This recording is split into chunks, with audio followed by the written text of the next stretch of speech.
All right, hopefully this should work. So again, we're going to be discussing some basics and quick overview for the red and blue teams for this year. Again, these programs are new, along with I think the malware branch as well. But this especially is something new that FAST is going to try this year to have more people involved with the competitions that we provide, specifically NCL and NCAE. So, all right, just overview for today. We're going to talk about, so this is the main information we have for the red and blue teams. Overall, it's based around self-timed learning. All the materials and sources are based on like asynchronous learning, and all the resources are online that we'll provide to you, and you'll be able to look at and do research and study on. And we'll also have online activities and practices for you to utilize those skills. And for NCL, there's like an NCL practice gym that you could use. And for NCAE, there's some videos and a website regarding all the information regarding that. For weekly meetups, these will mostly be discussions and check-ins to see how people's experience with learning, like the topics for that week, and also checking in and asking any questions about the different topics they were assigned. And there'll also be additional practice activities or questions depending on which team you're in as well. So just some quick competition dates. For NCL, it actually happens in both the fall and spring semester. And so the first NCL game is around in October, and the next one will be in April. And for NCAE, that usually happens around March. Since ultimately the groups are meant for preparing for these competitions, the goal, in a sense, is to prepare for the NCL in April and the NCAE in March. The October NCL will mostly be a way to be introduced to the NCL games and how they work, because there is around like enough time to actually prepare for the first NCL, but out of formality and to kind of line it up with the blue team who's doing NCAE, we'll kind of have our goal competition be the one later on. All right. So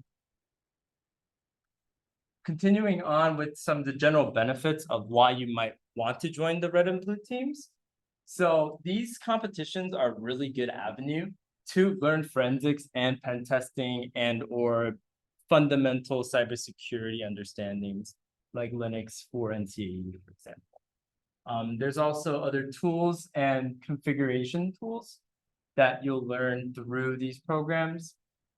And generally, because they are high competition, any sort of high performance on the scoreboard is a solid resume achievement, and something that if you do plan to go into cybersecurity, something you definitely would want on your resume. Ultimately, these groups are guided study / practice teams. And this is an opportunity for you to group up with like-minded people who also want to excel in cybersecurity and to learn the skills. You will also have paid competition vouchers for these competitions. Usually for FAST last year, we would kind of hand them out to people who are interested, but we are going to prioritize people who are in these groups. And for meeting times and communication, it will all happen on Discord as well. There is a Discord channel for the red blue teams that I will eventually add people to around this weekend or so, based off of like the interest form that we showed on Tuesday. But all of our activity meetings generally happen there. Oh, I don't think someone's muted. All right, there we go. Sorry, one sec. They're still muted, but I still hear from them. That's kind of weird. All right, we're just gonna ignore them. So again, main teams for red, the main competition for the red team, the yellow blue team, and NCAE.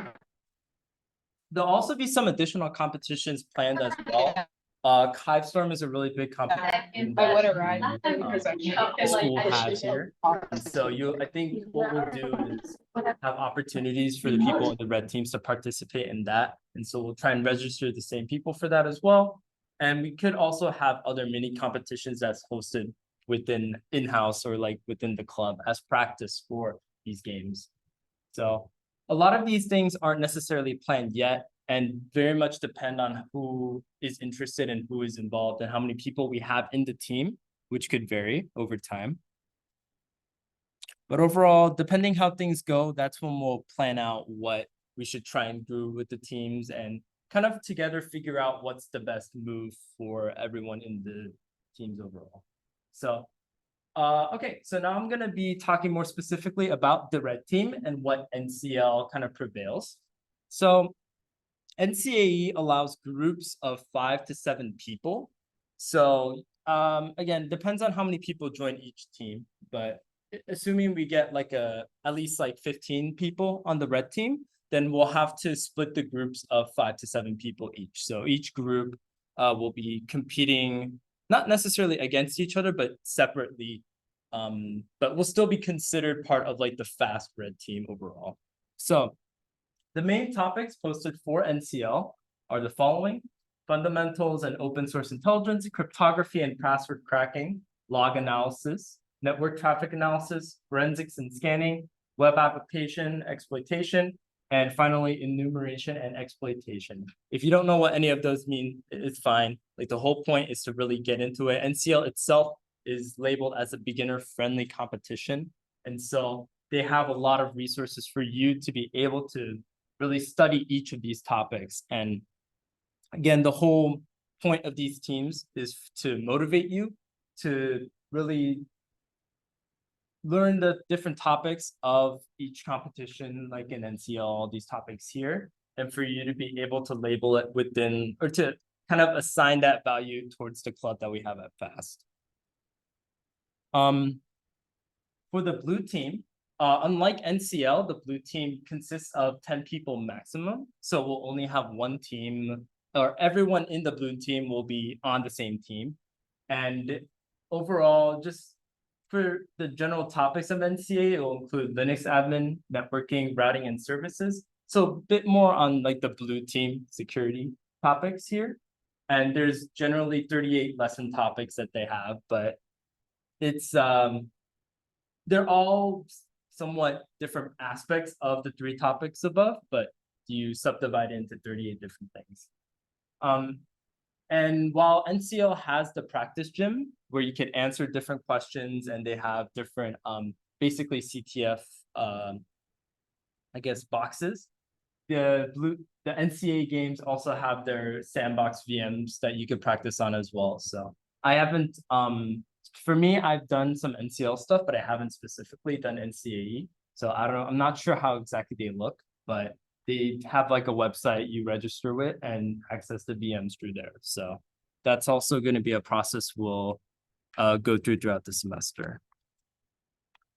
All right, so just to wrap it up, again, there's not too much information other than that, and a lot of the things we'll do will be determined once we have the team set and once we decide to move along and study. So there is going to be a quick application form. And so I think for now, I did expect like a bit more people to show up for this workshop. So we might end up, depending on honestly how I feel, we might scrap the video application. But generally what we were going to do is we were going to have, there's a Google form on the next slide where you would have to fill in information and submit an application video answering a few questions. One thing I do want to say is that we are looking for team captains within the red and blue team. And so if you're interested in finding a leadership position of some sort, this will be some new positions added to the e-board just to help regulate these teams. As the person who kind of set these teams forward, I'm very busy and I can't necessarily delegate everything regarding these competitive teams. So I am looking for 1 or 2 team captains on each team who are willing to sort of facilitate each meeting and the more of the detailed things that these teams do.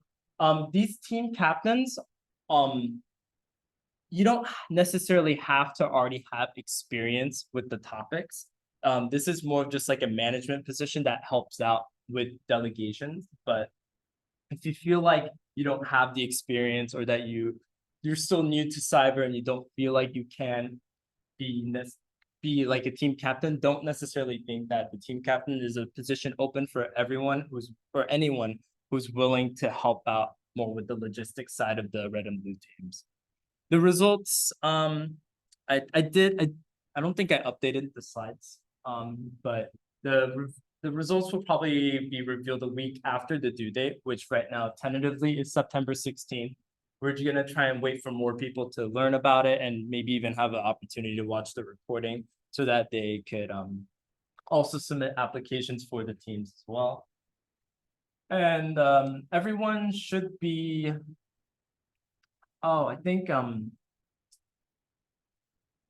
we'll either add people to this channel based on either the interest form or the fast interest form or the interest form for the teams. So the interest form is right there with the QR code. I don't think you could see it because in this, but the link hopefully will be posted online, but either way, the QR code for the form is right there as well. So if you have any questions, you could either DM me it on through Discord, or you can ask me during like the workshop right now. But sometime soon, if you're interested in joining, we'll have a way to, I think, add you to the team channel. I'm still considering whether to scrap the video application just because it might be a little tedious. I think we'll go ahead and do that, and I'll write some notes to myself to edit the form to take that out. And so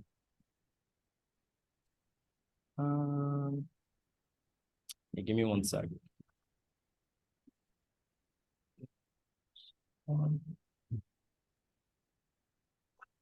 Yeah, I think what we'll do is that when we have our first meeting, I think the questions that I would ask you for the video, I'll just ask you in the meeting. That way it'll be a good icebreaker activity for everyone to get to know each other as well. So again, this is very new and not a lot of things are set in stone, but hopefully what I really want for these teams is to act as a sort of a medium for you to be able to not only motivate yourself to learn cybersecurity fundamental skills through these competitions, but to hopefully be able to dedicate some time to, I guess, try and achieve a relatively high score for these competitions so that, it looks good on your resume and it shows that, especially if you're in like a leadership position as a team captain, that you've been actively working towards cybersecurity opportunities. And so I think personally, this is like a great place to start too. And even if you are like generally in the intermediate level for cybersecurity, if you've always wanted to continue with competitions, I think this is also a good opportunity for you as well. So I think that is the last slide. So if anyone has any questions, either on Zoom, you could go ahead and ask chat, or if anyone has questions in the meeting here, then you can go ahead and ask. But I think overall, it's been less than 30 minutes. So we generally have a lot of time. So does anyone have any questions so far? Yes.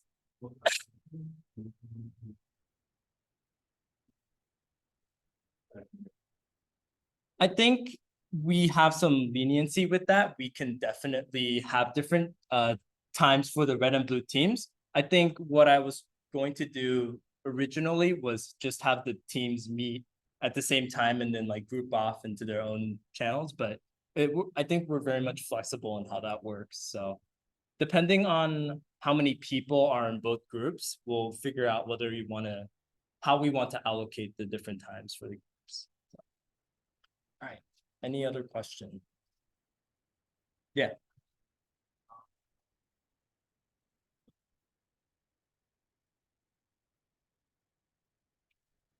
There's no listed responsibilities. I think overall you'll mostly be helping me out with not, I guess, like leading the meetings too, because I'm not sure if I can make it to all like the different red team, blue meetings for the studying. So I will provide team captains with like a general, I guess, schedule. I've been listing some stuff for NCL and NCA, how to like distribute different topics to be able to prepare for the competitions in time. And what I had for the team captains is that they'll be able to see that and then help kind of lead the meetings appropriately with each week in the schedule and be more active with the engagement with the teams. And then for my hand, I would be handling a lot of like the behind the scenes things in terms of registration for the teams and the competitions and stuff like that. So does that help answer your question? Okay, for sure. Okay.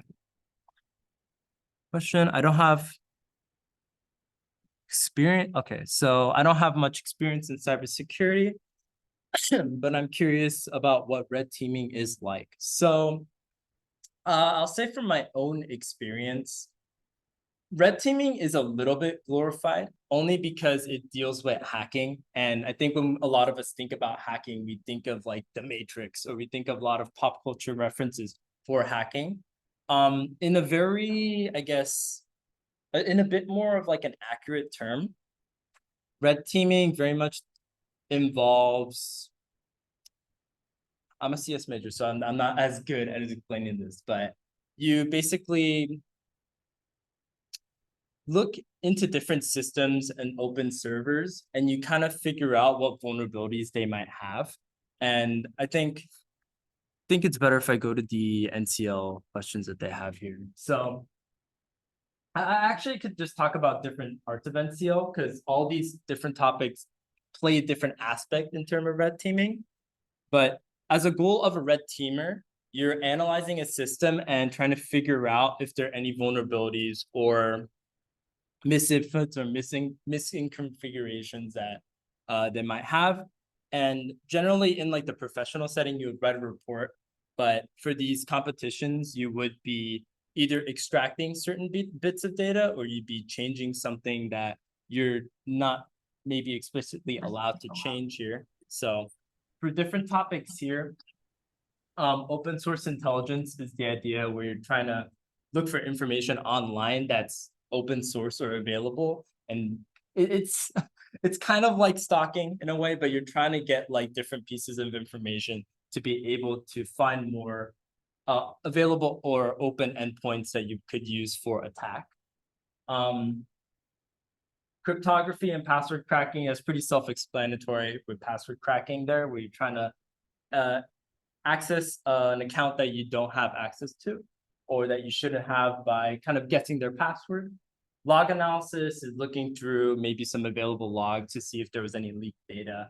Network traffic analysis, same idea, but you're looking at network traffic specifically. So if you work with, I think, like PCAPs or different file types that have information like network logs, essentially. It'd be basically analyzing that. Forensics and scanning is, it's forensics. And so you would be looking at like information for like a device, and you'd be getting information off of there and seeing what was left, the information or data that was left on a device. Web app exploitation is basically hacking like a website and seeing what vulnerabilities exist on a web app. And enumeration and exploitation is similar to that as well. I don't remember actually doing that specifically for that topic, so I can't talk too much about that.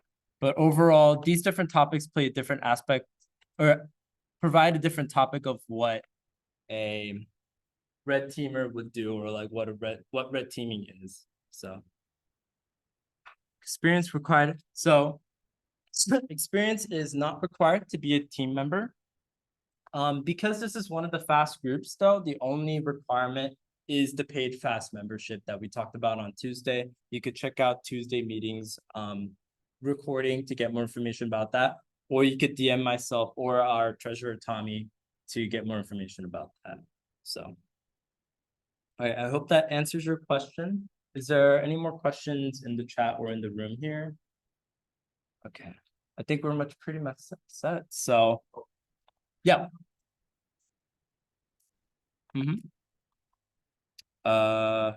This one? Yeah.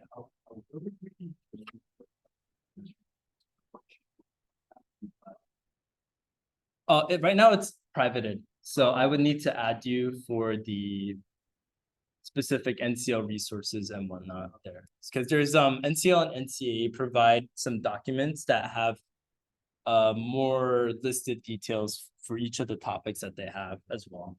So, all right. Other than that, I think pretty much we're good to go. Again, if you have any questions, feel free to ask in the Discord or DM myself. And hopefully we'll get some more people interested throughout the next couple of weeks. But really appreciate you guys all coming to this workshop. I know it's stupidly hot outside, and so I really appreciate the time you spent to be here in person. And for the people on Zoom, I really appreciate you being here as well. So no worries. Again, this meeting hopefully will be recorded and posted soon. So if you missed a part of the meeting or you wanted to go back to a certain meeting, both the recording and the slides as well will be posted for you to see. So other than that, I think pretty much good to go. Thank you guys so much for coming, and I hope to see you guys next week for the Swift Club that we have. So yeah, thank you guys so much. Yippee.